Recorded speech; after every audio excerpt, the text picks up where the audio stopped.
Hello, everybody. It's so good to see you. It's your girl, Marcie Thomas, and I am super excited to be here for another episode of Live Well Sister.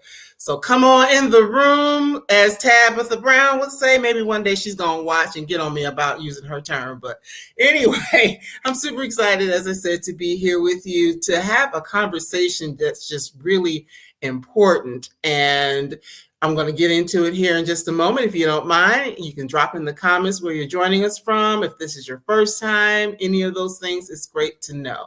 So I am based outside of Atlanta, Georgia, originally from Cleveland, Ohio. So I am a transplanted Buckeye in the Peach State. So this particular program has been going on for a little over a year, and it's just a way for us to come together and learn about ways that we can empower. We're going to get into that in a little bit, but empower ourselves, or just to get more information about how to, as it says, live well, to live better. So tonight, our special guest has written a book called Me Power.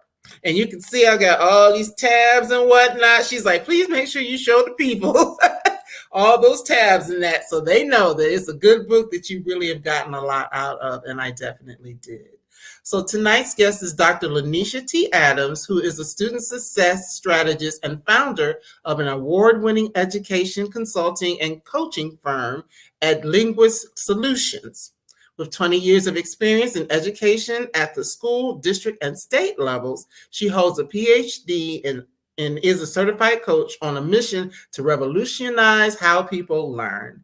Dr. Adams helps graduate students finish their degree programs with less debt. I needed her several years ago for that, you know?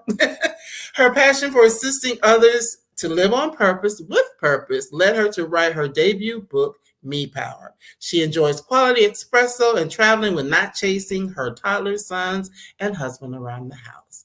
And without any further delay, let's welcome Dr. LaNysha to Live Well, Sister. Hey, girl. Hey. Hey. I'm super excited to see you. Yeah, we might need to talk online about less debt, but it might be too late for me. Hey, you never know. You never know. You never know. So welcome. I'm super excited to have you here with me. I'm honored to be here. Thank you so much for having me. Yes. So Me Power, we're going to get into what it's all about here shortly, but just tell us a little bit about what happened. I know because I've read the book, but what happened that made you really start thinking about what it means to redefine what it means to be empowered? Because we hear that word a lot, but what does it mean to you, and what led you to want to talk about it? Yeah, for sure. So empower, we think of it like waiting, oftentimes because of the way the word is structured, and it's a transitive verb. So because in English, we're waiting, we're like passive recipients for this great notion and thing to be given to us. And the word has always bothered me because whenever I'm looking for a definition for it, it never really gets to the meaning of it. So over the years, I've journaled. I'm a big journaler, so I've always been like writing, what does this mean? And then every time I see it, I mean, so many nonprofits use it in their mission statement. Mm-hmm. It's ubiquitous. It's well overused.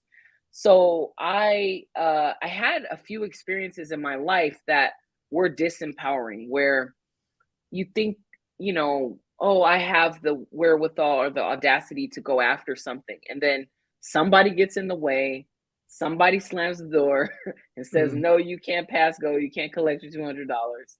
And it's really from that place that I started to put the ideas down to where I was like, I really need to uh, describe what this word means, and not only what it means, but how do people manifest it in their lives. And it's not just an individual experience, it's a collective way in which we do that. And I think when I was writing, I really wanted to highlight examples, stories, experiences from people's lives that we don't know, everyday people, and then people that we do know, a few examples of famous people where they have really charted the course for themselves and to make change in their life. So that's a most broad sense of like why and why I started writing the book, and then what was motivating me and to really put pen to paper, because I was irritated by a lack of definition for a word. I'm an Aries, so I'm pretty fiery, and we known for like, hey, this is irritating, this is irking me, and that we're going to use that energy to like really go after what we're trying to accomplish or make change in. Okay, so that means it's your season, right? Hey, Aries season, it's March Madness. This is where I come alive, All like right. I love this month so much. Wow, wow, that's super, exciting to hear that it's your season. This is my season, as they like to say. But yes, as I was reading the book, there are just so much. As I have these tabs, and you've seen my pages of notes. So there is so much. So as a linguist, tell us what that work is and how that kind of helps you really think about the meaning of words. Yeah, so linguistics is the science of language. And if we think about how people, I mean, there's so many ways you can break language apart to study its structures. There are the lexicographers who put together dictionaries. There are the linguists who study other languages and then, try to create grammars for languages that are primarily oral, that don't have a grammar. There are a lot of like indigenous languages where that's true. There are linguists who study the history of words and how they're used and how they change over time. That's called etymology. There's so many ways you can study linguistics. It's just the science of language. And I think of myself, and I am an applied linguist, right? So I'm going to look at the science of language and then analyze how that intersects with culture, and then how people take it up and what we do with language. And as a person who comes from multiple cultures, who's my dad is from Western Samoa, and the language of that place is different from English. And so constantly thinking about how languages shape the way we think, and then how we think shapes the language that we use, and those two things intersect with each other. So I've been kind of wrestling with these kind of questions as a person before I became educated, and then I picked a field that's all they do is study this. So that's like a foundation for how I see the world, and also how I approach it, not only as a professional, not only as a person, but as a professional. So when I was looking at the word empower, the word itself, historically, it's been used in English since the 17th century. And like I said, it's well overused. And I started to look at it like, well, what does this word mean? Like, what's the denotation of it? And it means to give someone the authority or power to do something. Mm-hmm. And the key words here are give and make, right? You're giving and making and taking. And so and when you look at the meaning, it literally means you're transferring power to somebody else. Mm-hmm. And so I started asking the question, well, what is it about this word that it is creating this kind of understanding? Because, language isn't just something one person makes up. It's not like I can just say, oh, let's take out the word empower and place me power in there, and let's totally change everything. Well, I could start that movement, but I don't know how effective that will be. The word itself provides a very important function. Mm-hmm. But I think I'm making this case that, when we think of empower, we should put the emphasis on me, the prefix. And so I looked at the prefix, and it means in or into. Mm-hmm. And then the root of the word is where we get all the trouble. And that root is power. And I, in my analysis, I really took this on to look at, well, what is it underlying the meaning of why power is problematized with the word? It's not so much power itself, but it's power on the outside. It's not God's power. It's not power on the inside. It's not power that's in a productive sense, because there is that.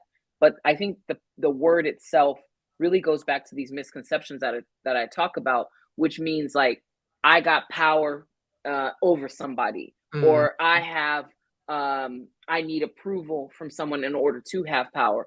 Or if I have power, that means you have less, or I have more, that means you're trying to take what I got. And it's that conceptualization that I'm challenging with this notion, where I'm like, nah, power is not about that. Actually, power is like an energy. It's a thing that we exchange. It's a way that we kind of light things up, and we can do that individually with one another and collectively with each other. So I'm really kind of pressing on some of these notions in a way that is a little different. Somebody recently told me that the book's not that unique, and I was like, well, maybe it's not. But I was like, oh, like that's really interesting. I think I agree with that to some degree. But I feel like I haven't read, and I spent a lot of time looking for who else has the same idea as me, who else has written about empower as me power, who else has talked about it in a way that is an acronym that's part of 5 interrelated parts, and as part of a whole, and 5 principles with practices. And that is different, and that is very unique. It definitely is. And, that's why I have all the notes and tabs. Just because as I'm reading, there are things that I could really relate to and that resonated with me, some of which we talked about before we came online, where you and I are in alignment with a lot of our thought processes about certain things, about power and being able to have a purpose and things like that. That definitely aligns. But I really found the book good to just make me think about some things a little bit differently. And, as it pertains to power. And, as we know, of course, we live in a world where there are different power structures, like, political power, or, power because you have a certain amount of money, economic power, just different things like that. So there is, we know that that's true. But then what I like about me power is that it really dives into, what's coming from here. Was from the inside out, not so much from the outside in. That part, because what's on the outside, it doesn't matter who we are, where we come from. All of us are trying to go from one place to another, right? And we can apply that in very specific ways. But if we're always trying to seek something outside of us, there are going to be challenges and barriers to conquer along the way. And if we're only focused on what's external, what about what's in the mirror? And then how do we even have the audacity, the boldness to go after what we don't have right there, right, with what's in our backyard? I mean, it's like we can't only be focused on that. When we can be like overwhelmed with the impossibility of it all. How do I do that? I don't even know how you would do it. How do I, as a young girl who grew up in the Carmelitos housing project community in Long Beach, California, how do I get from that community into a university to become a professor? That was always my goal, even in middle school. So how do I do that? No one in my family has a PhD. The impossibility of even the idea to be able to accomplish that, right? Like, all the odds are technically against me. So how then do we do it? And I think we start with a bold idea of even wanting to do it, and then taking the next smallest step to go after it. And that's all we have to do. That's all we can do, really. And just keep trying, keep taking the next smallest step. What does that look like? That's true. Now, one of the things your book centers a lot on education, and how education isn't just what we learn in school, but there are things that we may not be learning in school, especially, in the younger years, that can impact our ability to even have a level of self-awareness or self-knowledge. Yeah, I think I always think of it like, people in my family, they always emphasize education like in a formal schooling kind of way. Like, you need to get this formal schooling, this degree, to advance your life. And when I'm looking at the numbers and the work that I do now, the fastest growing demographic of students are non-native English speakers, and then Black women, right? Mm. Going after graduate degrees and like graduating with said degrees. So we are part of that demographic, but then we also have the most debt, we have the lowest income, and also not buying homes at rates at which you would expect highly educated, high potential earning people. So if it's true that I need this advanced degree to advance my life, then is that the only aspect of change that will be motivating my life, right? Like in a way Mm. that's powerfully different. And I had the beautiful dichotomy of there are a lot of people emphasizing higher ed is so important, and then everyone not actually being in higher ed. Like no one in my like Wow. it's important, but nobody's going after it. And then they're like, oh, Hmm. there's too much debt. Oh, we now believe in debt. And people in my family don't. They don't believe in debt for anything, and so they don't really try to go after anything, not realize that there is Mm. good debt. So then there's that, and then on top of that, it's like, no, no, no, we good with the cash money that we're making, and we're good with what our life is, right? So if we have those two, I have those two values where it's so important, and then also it's not so important for me to go and do it, but you don't do what I say, you don't do what I do, you do what I say, like that kind of Mhm. raising, right? And Mhm. culturally we have a lot of that. So I did, I was like, okay, well, this must be true then if they're to everybody saying it. I don't understand why nobody's going after it themselves. And so that was really challenging. But then I think about education in a more broad sense, like even everything we're doing is a kind of education. It's a kind of, with the emphasis being on learning, and learning can happen outside of a formal structure. We're learning right now, we're exchanging, people are watching us, they're commenting. It's part of an experience. Go to the club, that's also a learning experience, right? It Like sure is. I mean, like I don't know what you're doing at that club, but there's a lot going on there. And then there's you go to the coffee shop, you go just have any interaction at the gas station, right? And so I want us to conceive of learning as broader than just higher ed, because the higher education space is going to get us to an accomplish, like we're there to get something, whether it's an associate's or some kind of license, some kind of degree. But that doesn't mean learning stops there. And so I think when I was thinking about education and like empowerment, and it and how education intersects with that, I was thinking of it to say we should be starting with knowledge of who we are as the foundation of all our learning, and we shouldn't look to institutions to give that for us. In fact, they don't, not for us. Right. So then what do we do? If we're sitting there looking for them to be incorporating our histories, prioritizing it, they're not going to do that. And we Mhm. shouldn't expect that. I mean, we could, and we could fight for it. And there are a lot of people who are social justice warriors pursuing that. I also believe that you don't have to wait for the institution to do anything. We Right. make it change by embodying it and doing it with others. And so enacting the change.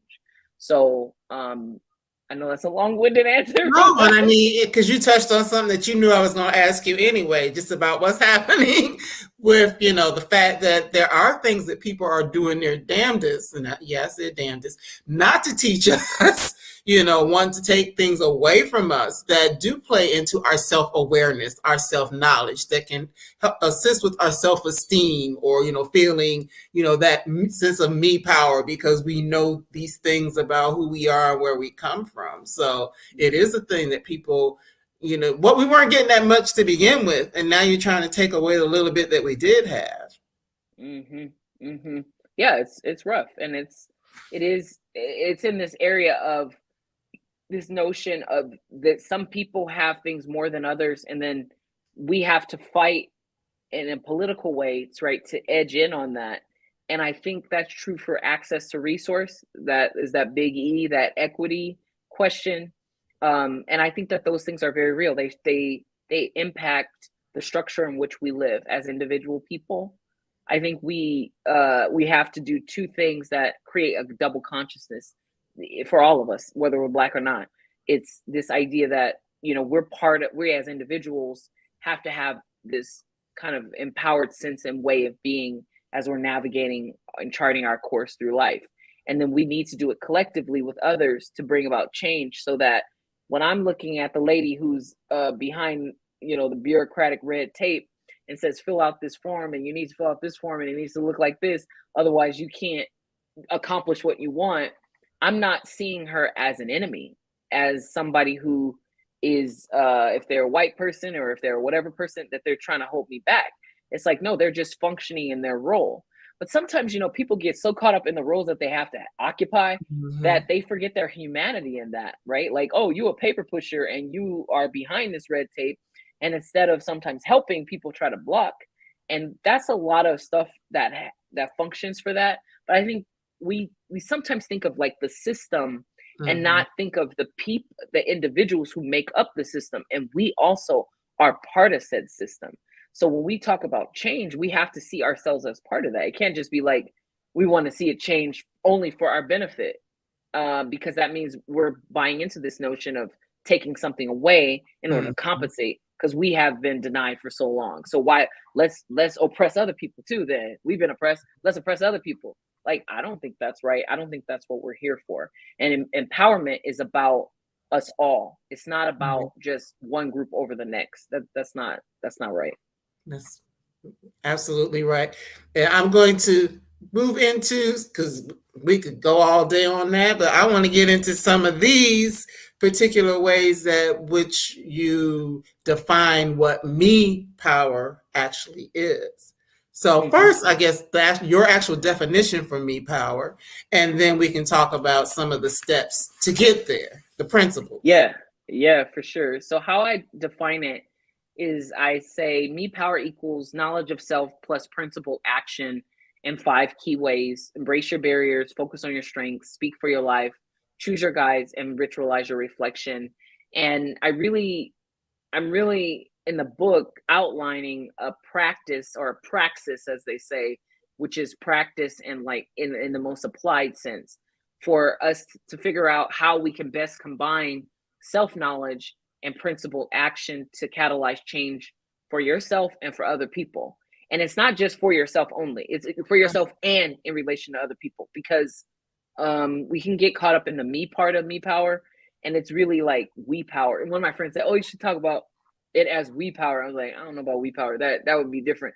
But it's the me inside of we, right? And how it's my interconnectedness with you, and we have something in common. We're 2 sisters navigating life. We were entrepreneurial. I'm sure we could have, if we knew each other better, we would have a lot of other layers. But then let's not stop only there, right? Like, what about the people that, we're just the same in how we're trying to navigate and chart life in a different way. And we should be looking at our fellow man, the person, even somebody coming up to your car and asking, can they wash your windows? We should be looking at them like they're part of us. Instead of looking for what's different, we should look at what's the same.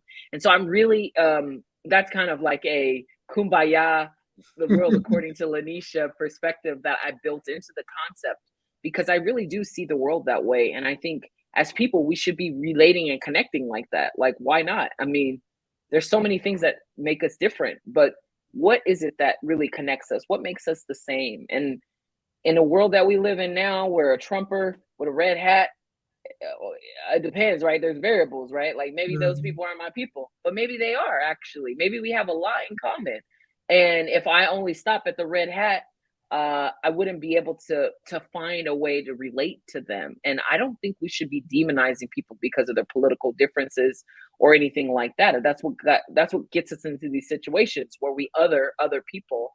But empowerment is like this kind of idea of me power. It's like, how can I use that in a way that looks to the humanity of my fellow brother or sister, even when they're not actually my fellow brother or sister. Right. That, yes. Sometimes they don't look like it. Don't act like it either. And when they look like us, they not actually for us. They're not for us or by us, but they might look like us. There's that too. So then, we really have to be battling that with who and how we're interacting with people. I mean, I feel like what else are we here for but to do that work? But I don't know. That's the world according to LaNysha. Yes. Well, you share like an overview of the principles. So, but I want to get Mhm. into them a little bit more, without giving it Yeah. all away, because Yeah, no, let's I do will it. say this. Well, we never could because we'd be here all night. But what I do love about the structure of the book, it kind of starts out with some of the things that we've just kind of gone through, like some of the background and all of that. And then you get into the actual 5 principles. There are like questions that you can ask yourself. There's exercises. There's things in here. So I mean, it's very rich in that it's not just things that are theory. There's also the practical side of it as well. That you can kind of work through it and see where you are and work toward gaining your own sense of personal power. But before I get into the principle, one thing I did want to mention, because the whole concept of me, and you mentioned in the book about the narcissism that we're seeing, because some people are so super, super me focused, especially in this world of all the social medias and selfies and whatnot. Yeah, I mean, I think it's like we can focus on me, and only think about, okay, look at my life, look at what I'm doing. It's all about me. And I think I break it down like we should have a me first orientation instead of a me only. So me Mm-hmm. only is, I'm only focused on me, and it's at the exclusion of other people, right? Maybe I've been exploited too much. Maybe I've been whatever happened, and then that's driving you to have a me centric orientation. And there's nothing wrong with that. Maybe there are times in our life where we need to be like that. I'm a mother of a 2-year old and a 4-year old, and um, up until I think a year ago, I don't remember the exact month, but I was breastfeeding my son, and my body was his source of sustenance, and I didn't have a lot of me space. So when I could get fit that in, it's like I wanted to like assert that I need that space for myself, right? To kind of get back to center, to figure out, just get out of that. I'm a food source for a person. And I think that is important for when we ebb and flow. We get burnt out because we've been giving out too much. Maybe we are more me centric. And I don't think that's narcissistic. I think that's essential when you're out of pocket and out of balance. I think where it goes off kilter is when we have no awareness about how that me centric focus impacts other people.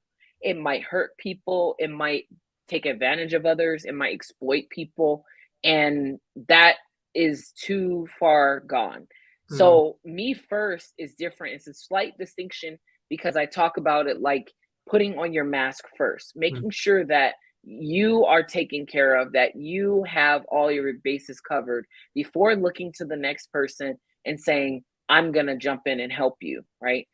We often don't do that, and I'm not the Right. best advocate for even practicing what I preach there. I think I'm getting better over time, but I feel like the concept of me power has to be me in relation to others, right? So I can't take care of my own empowerment. I can't go empower other people if I'm not empowered first, right? And so Mm-hmm. what does that mean, and what does that look like? And that's why I have the 5 principles to kind of break it down in terms of practice. But let's focus on that first, and then let's look to others, and not let's not start with the other people. Look at those poor people, look at the homeless, look at the group that's disaffected. I'm gonna help them. No, help yourself first. What is it about Right. your life that you need to do? Oh, those kids in Africa, they need books. What about the kids in your community? What about your own kids? What about who you are? Like, can we change some of the focus, the foci on others, and really start with center? And that's really what I'm getting at there. Okay. It's so funny because as I was reading, I had just made that comment to a coworker today about, putting on your mask first, because she has a role where she's, there, community support, customer support. And it's like, okay, that's good, but are you sleeping? Are you eating? Are you doing what you need to do? Because it could be so much. I'm taking care of everybody else and I'm not taking care of myself. So the first principle, and these principles have 2 parts. Oh, okay. Here's our friend. Has a comment, right? It's difficult to empower others when we haven't helped ourselves first. Hey, Francesca, we talked about you earlier. Yes, but it is very difficult. So I like the way they're broken down. They have like the name of what it is, and then there's a me in each principle. So I love the way that you did that. The first one is embracing your barriers, also known as motivated energy. So what does that mean as a principle for us to follow? Yeah, for sure. A lot of people are like, how would I want to embrace my barriers? I want to get rid of the barriers. I want them out of the way. One of my favorite scholars, and I say scholar, I meant one of my favorite people that I look up to. I recently got a chance to meet him, Dr. George C. Fraser. He is, I mean, he's amazing. He came up with the Power Networking Conference. He wrote, many books, but best-selling ones like Successes in Our Race, and really thinking about Black empowerment and how we are empowered as a people collectively.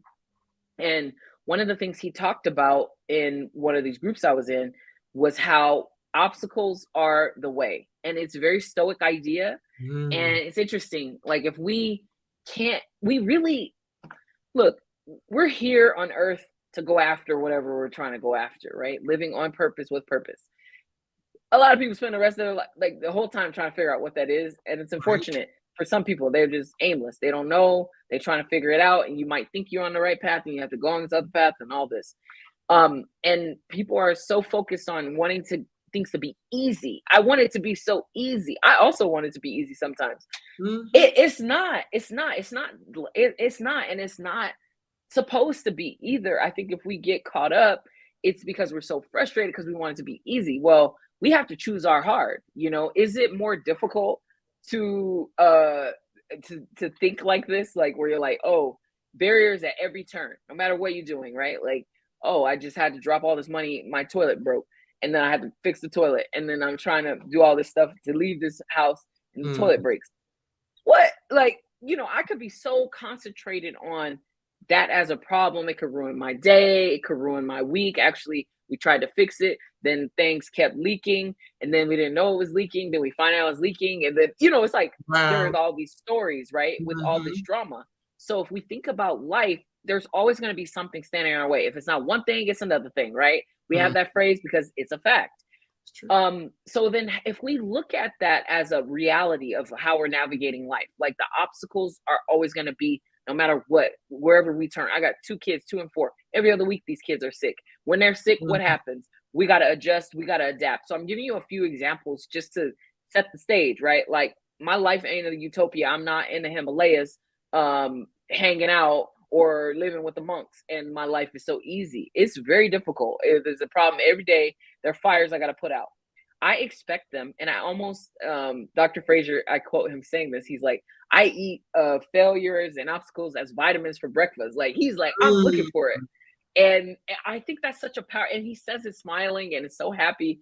And I think it's such a powerful perspective because it helps orient you to how am I going to get around this? How am I going to break through it? And the only way you break through it is if you take it on as part of you, as part of how you're navigating life.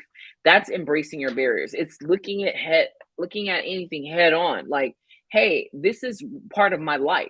Right. I'm not going to get hung up on that. How can I look for strategies on how to jump over this stone that's in my road? Or the stone is there, but look, the stone could be there, but then there's like a storm, and now there's a stream, and you need that stone to jump out of the stream, like to jump, have a place to land, and then go on for something else. And it's often when we don't see that as true later, right in the moment, we don't see it because we're like, this is nothing I got to deal with.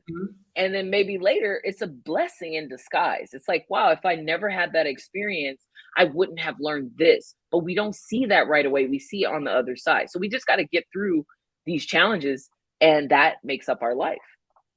Right. And as you were talking near the end, like, if I didn't go through, I have some things like that in my life where it's like, wow, well, without getting too deep into it and taking up your time, I had something like that happen to me last year where, I was doing a thing and the thing didn't work out. And, my initial thought was, oh my God, what's going on here? Why am I going through this? Why am I dealing with this? But it was, and I had to, as you say in the book, welcome the uncomfortable.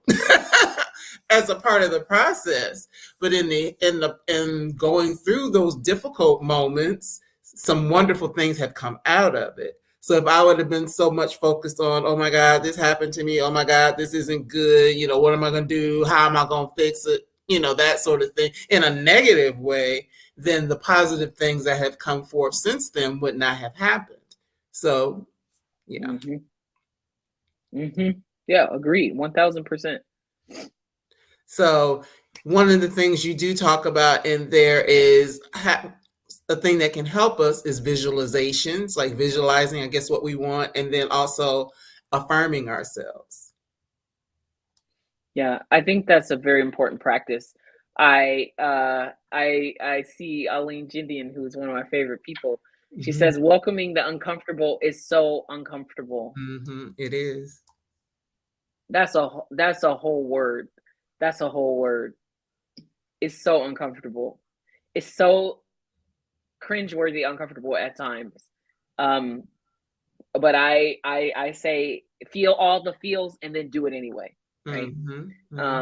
But I don't even remember your question. That kind of stumped me right there. Seeing that, it's like, welcoming the uncomfortable is so uncomfortable. It is. But I know one of the suggestions that you give is like to have positive affirmations that you speak over your life, or just to visualize things. That's one of the the things that you share in the book.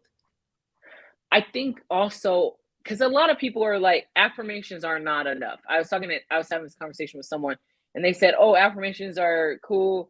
And then I was thinking, wow, affirmations are everything, because we speak to ourselves, right? Like if we have uncomfortable feelings, okay, what is behind that discomfort, right? Many times we might think we can't. Maybe there's a limiting belief behind what's causing the root cause of the discomfort.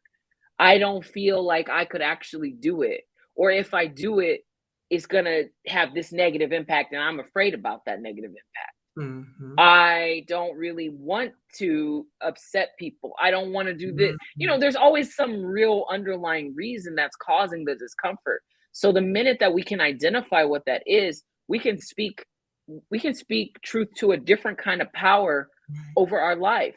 That's not rooted in that limiting belief. It's rooted in what we hope to see.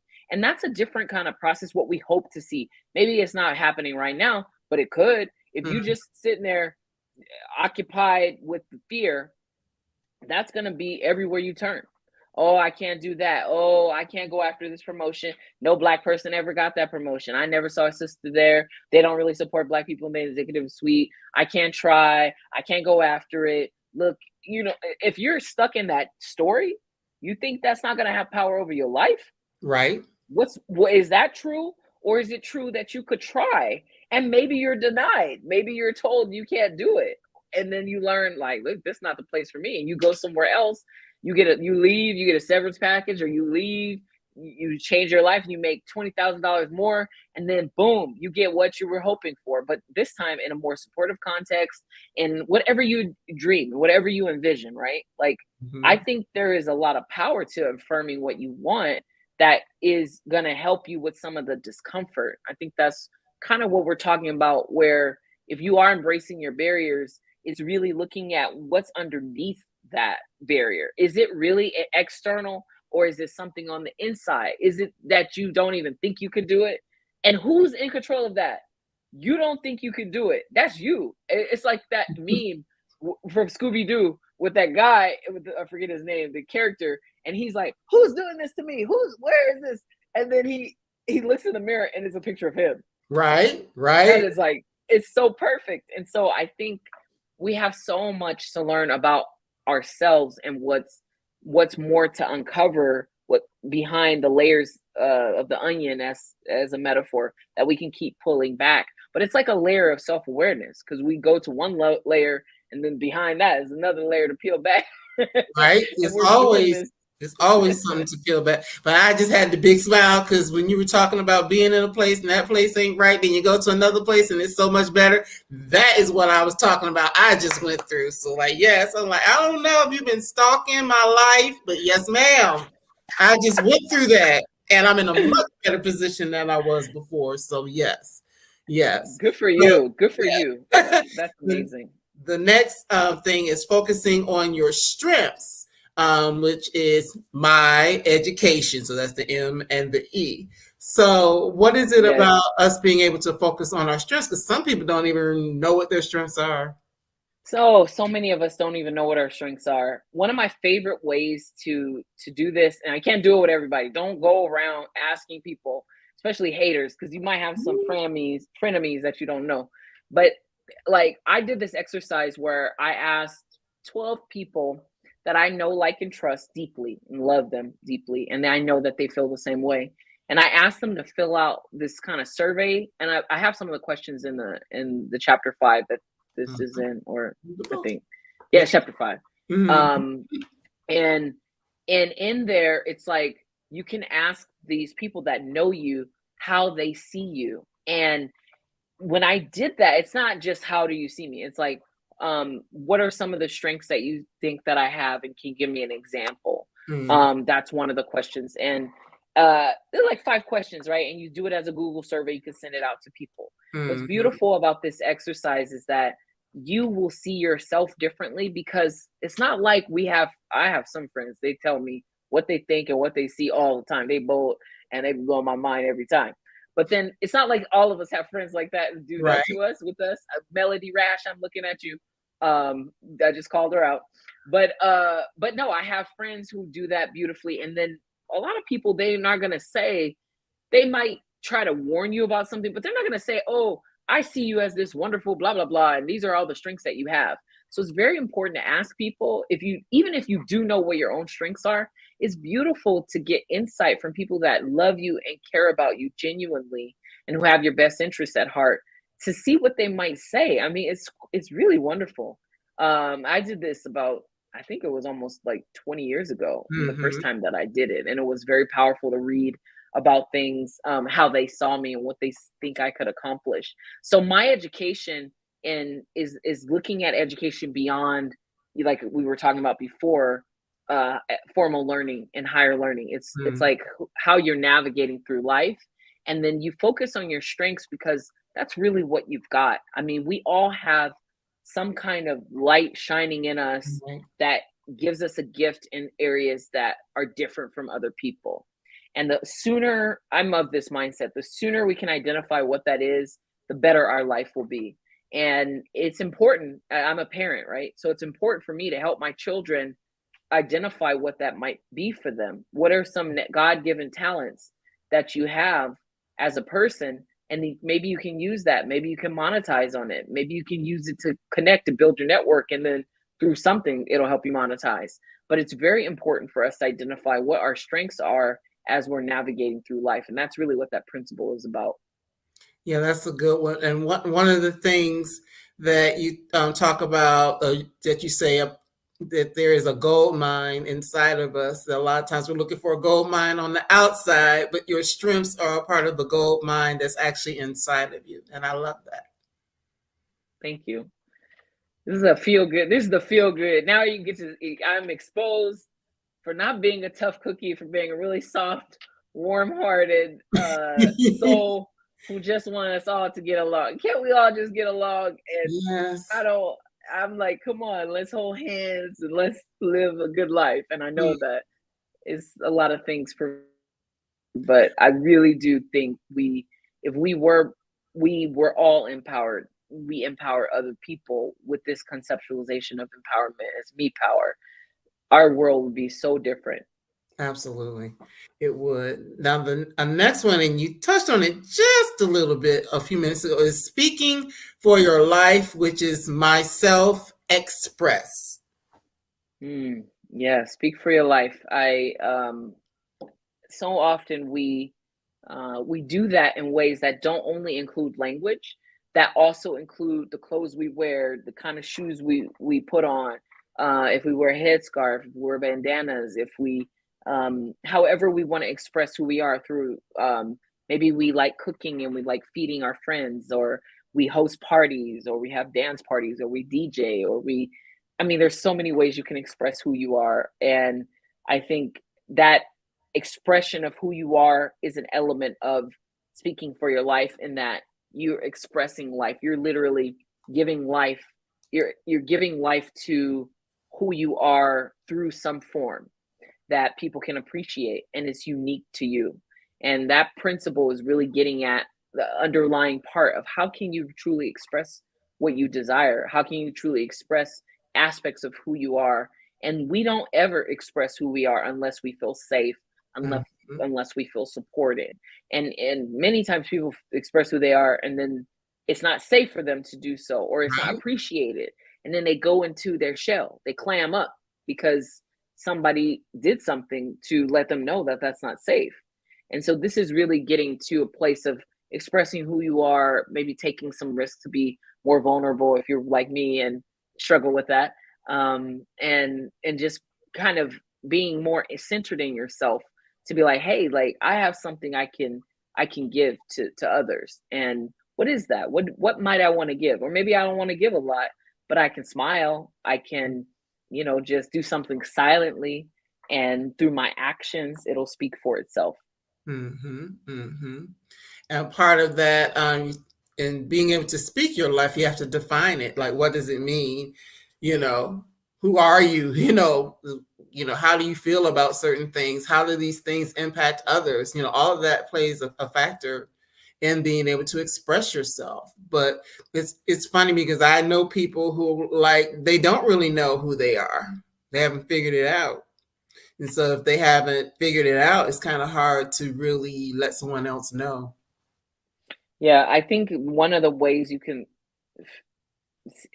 explore that is by not so much thinking, ruminating. I think that's too problematic. If you really don't know, you just like take three people that you know, care about, and trust, and that you reciprocally feel the same way about, and ask them, because Mhm. it's so. And then you can document your life in a way like, okay, where do I spend my money? Let me Mhm. look and see. And where am I going? How am I spending my time? There are 168 hours in a week. Do I spend it watching Netflix all the time? Am I out always with people? Am I always volunteering? Am I doing things for other people? There are your values there with what you're doing, how you're spending your time. Mhm. So it's like if you're not sure, you can document, you can do an analysis of like, this is where I'm spending my time. What might that mean? Why am I spending my time like this? Who am I with? What are they about? What do they care about? What do they say? How would they define themselves? How would I define myself in 3 words? How would somebody else define me in 3 words? What are those 3 words? Why did I pick that? I mean, you can go down like Yeah. very intentional rabbit holes for how do you express who you are, aka who are you first. And it's not so much who you are in a broad blanket way. Who are you today? Who are Mm. you right now? That's What are right. you about? Because who I was 20 years ago, Right. that girl, she don't know half the stuff she know that this one knows Right. right now. Right. Right. And I'm thankful I'm not the girl I was 20 years ago. Right. But I You know know I what? had to go through that to get to where I'm going, which actually that's part of one of the other ones, but we'll get to that in a minute. Just kind of Oh, knowing from which you came. But I love that. And we don't have that much time left. So I want to make sure we get to the last two. But I do like that in that particular chapter, you talk about like writing your own obituary. And I love that because that is a way to help you kind of think about, okay, when the time comes and I leave here, and we're all going to leave here, I always say none of us gets out of here alive. What would you want to be said about you? What would you want to show up in that obituary? And that can kind of help you define who you are or who you want to be. mm, you said it. You said it the best. It's a very morbid kind of exercise. I enjoy it. I've written like 4 versions of it Oh, over the wow. course of my life.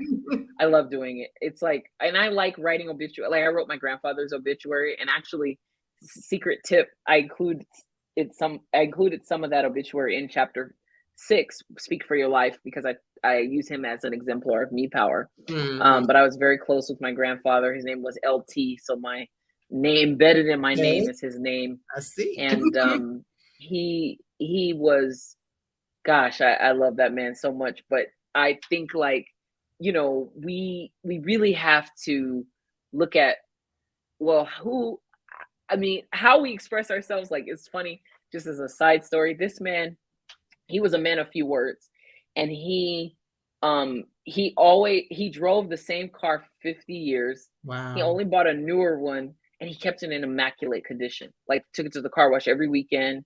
It was well maintained.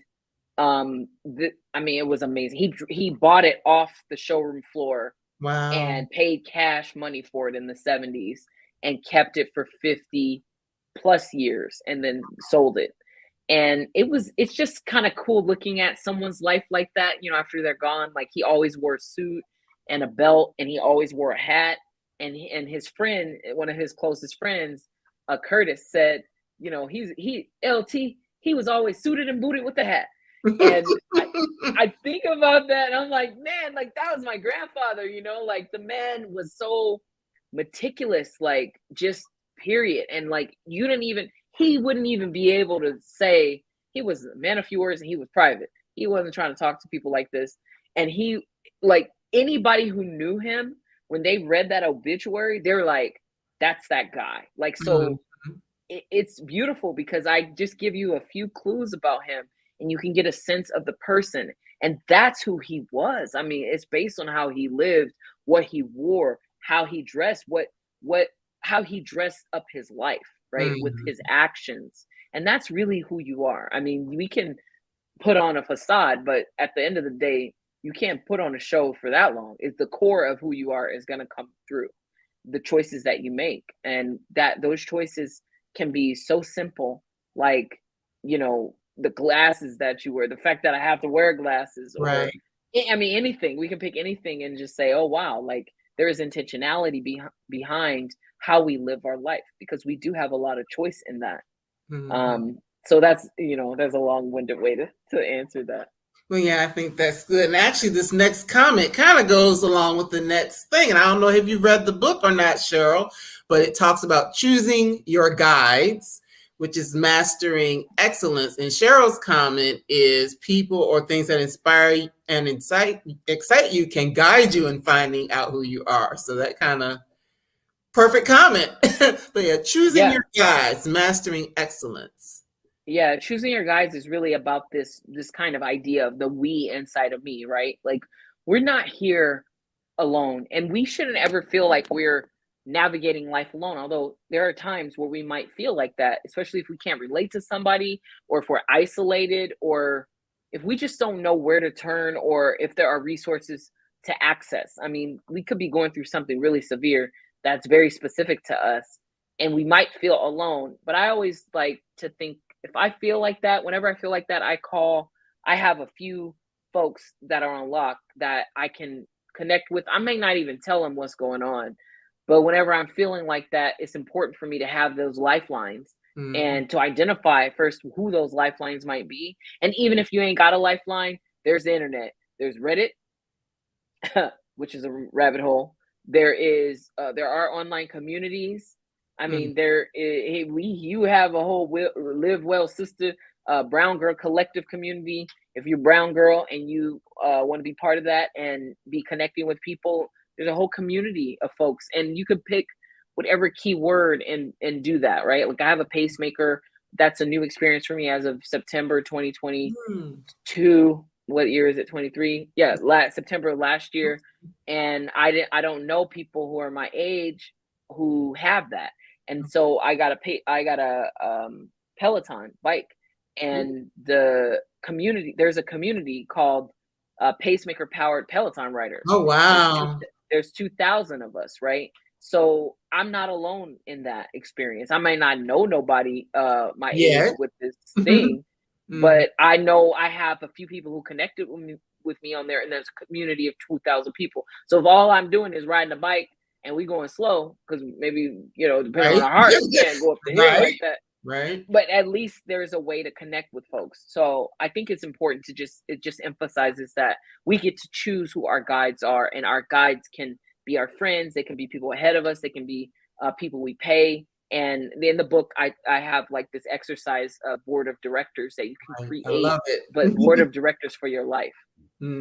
Yes, I had to mark that page, and I wrote it down, and I have it marked in here. So I'm going to go back to that to make sure that I am working on that, because I think about tribe. For me personally, a tribe is, yeah, it's your friends, it's your family. It's people you collaborate with on projects and things like that. But it's something about having that personal board of directors, which can be your mentors, your truth tellers, all these different people, and you define several of who those people should be in the book. But that is important. But I also like the fact that you say it's not always a parent, because some people think that their parent is supposed to be the person that guides everything. And some parents think that they're supposed to be the ones that guide everything, but that's not true. Well, most parents don't even know who their kids are. I mean, it's amazing because they have a vision. They have a vision of like who they want these people to be, which may or may not align with who they are. And how do you know that there's a misalignment there? You got to step outside yourself to really connect and maybe ask. Like, have you ever thought about asking? Maybe your kid wants something you don't want for their life, and there is a conflict. Now, that's too much psychological mumbo jumbo for this call.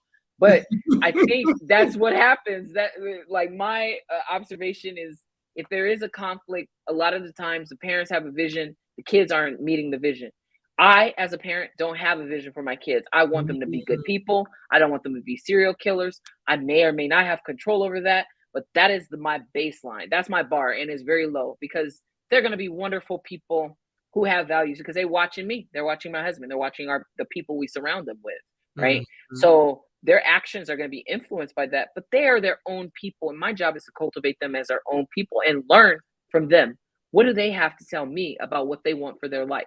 My barometer as a parent is, did I get them successfully to that point to tell me, their executor, their vessel of life, right? I gave birth to them, but I'm not the commander of their life. They're part of me, but they are not me.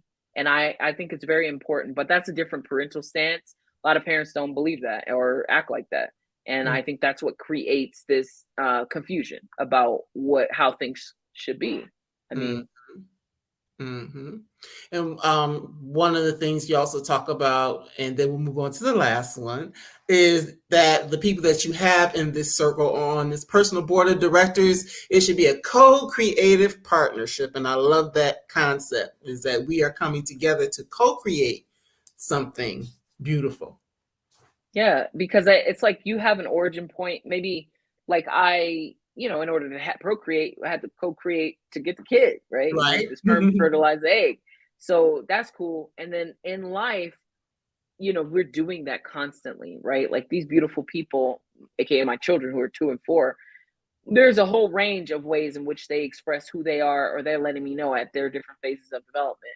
When you're picking your board of directors, the people are, it's almost like thinking like people are there to serve you, and not only you as an individual, but you and all of what you're doing in life, right?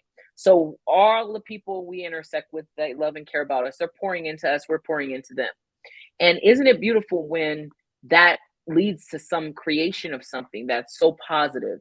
But it has to be like one in, and then like Mr. Miyagi, waxing on and waxing off, and really kind of combining in a way that is co-constructed, where you have to do things in order to make that work.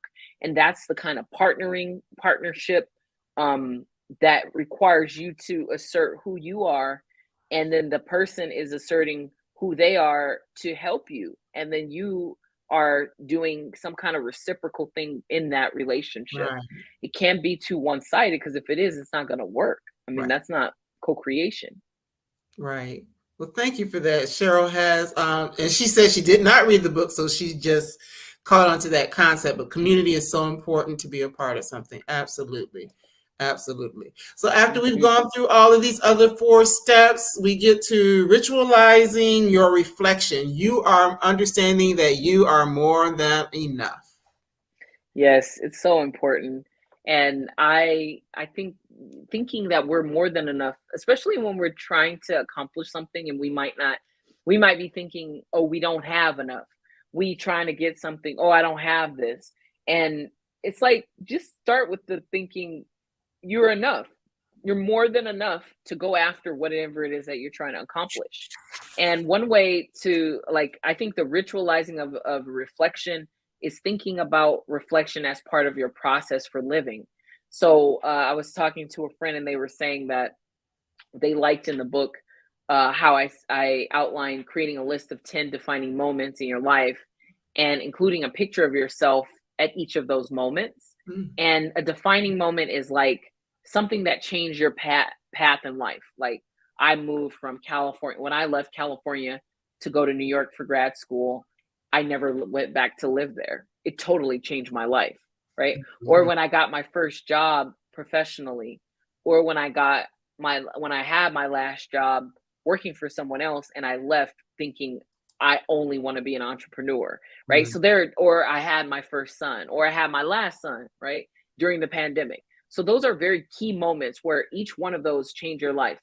Then you take a picture, right? And maybe you put it, I'm not very visually oriented, but maybe you put it on a string or you do Mm. something with these pictures and you reflect on how did you feel at that time? What were your goals? Who were you at that moment? What was happening in your life in the picture? And thinking about how those things that occurred in the past are influencing where you are now, or maybe they're just a snapshot of a Mm. point in time that is all along your journey. But imagine if you were to do that every year, right? Take 10 moments from the Mm. year. Or if you were to do that every 10 years, one moment for each of the last 10 years. Or you can pick whatever number and play with it however you want. I just give the exercise as a strategy for how to see the principle come to life and how to put it into practice in your life. But the goal and the messaging is ritualizing reflection so that you can use those reflections to tap into something, to realize something about yourself that maybe you didn't realize, because life just Mhm. goes. And then you're like, wow, 5 years went by. What was I doing? And where did I come to this point? Like, my husband and I were talking, we talk about always wanting to move back to New Mexico. And we were like, oh, we lived in DC for almost 10 years. And it's Mhm. almost 10 years. And over that time, there's been a lot where have contributed to going back to New Mexico, right? To moving back there. So we're going to do this exercise together to look at what are the 10 defining things that occurred over this time period to contribute to our thinking before we leave the place, right? The geographic area. And it's kind of nice because it makes you think about your life in a different way. And what are we doing here but living? Right. Well, that's what are we doing here but living? Yes. Yes, I love that. And I, just thinking about, yeah, because I mean, you can see the places where you've grown by doing an exercise like that. And maybe you can find areas where you still need to grow. Because, similar to that, like if I go back and read some of those old journals, I'll be like, ooh, why am I still thinking about that? So make it, but that spurs something in me. Why am I still dealing with that? If I'm still dealing with something from 6 years ago, then maybe that's a space for growth. Maybe that's a space where I need to, dig a little deeper, ask those questions, that some of the questions that you talk about, figure out what it is that, especially if I don't like it. Now, if it's good, that's one thing. But if you don't like it, that's a place for me to find my power to bring about change. So yeah, that's good. That's good. So we've actually gone a few minutes over because this has been a great conversation. And I know that you've got stuff to do, so I'm not going to hold you too much longer, but I want to thank you and congratulate you again on the book. It's a really good book. I would suggest, everybody who's watching, those who will watch it later, please pick up a copy. Your copy is there. Here's mine with all of my pages folded down and marks and all of that. It really is something that is a resource that I know that I will go back to and through, look at some of the things that maybe I didn't go through and write out, write in the margins. You even suggest that, write in the margins. I mean, get a journal, really go through it and just figure out how you can find your own power. And in that power that you have for yourself, be able to help others, to be able to give back and, be a great force in the world. So I thank you, Dr. LaNysha. Thank you so much for having me. And I want to invite people to connect with me on social media at Edlinguist and to write Brown Girl Collective to me, and I will provide you a discount for a signed version of the book. If you want to buy it electronically, you can. But if you write to me and connect with me, I'll gladly give you a good discount and then sign a copy and send it to you. So please connect with me on social media at Edlinguist. All right. Well, y'all see this been scrolling the whole time, so you've got it. Yes, it's very enlightening. It's very enlightening. And so, well, I'm going to let you go, but I'm going to let you go, but don't leave. I just want to announce next week's book. So just hold on for a second. Thank you again. And we will be on the lookout for more from you. And hopefully some of you all will go ahead and connect and get a signed copy of the book. So hold on one second. All right. Well, that was a wonderful conversation. I felt, the power coming through. I learned a lot in reading it. And, I seriously am going to go back and really dive into some of the questions and exercises and things like that, because it's just important as a part of my development for you. I know it would be the same for you, just to help you develop and to be the person that you want to be and show up and live. Even if you're already living well, it's a way to live better. So that's that. So by means of what's coming up next week's conversation is kind of going in a different direction. So next week we will have LaVon Briggs here to talk about her book, Sensual Faith. So I know that's going to be a very great conversation that, will spark a lot of ideas and thoughts and, new ways of thinking about things. So I'm looking forward to her next week. And then I don't have my copy of the book yet. In 2 weeks, we'll be talking about Before the Street Lights Come On by Heather M. Toney. And actually, that is a book about climate in Black communities, or climate change in Black communities. So that's a different type of conversation as well, but they all play a factor in how we live and function in the world in which we are a part of. So once again, thank everyone for being here. I appreciate you. If you love this conversation, number one, go buy the book. Number two, share this video with others so that they can get the information and be inspired to, go and purchase the book and learn more as well. So I want to thank you for your time, and I look forward to seeing you again next week. Until then, take care and have a good one. Bye-bye.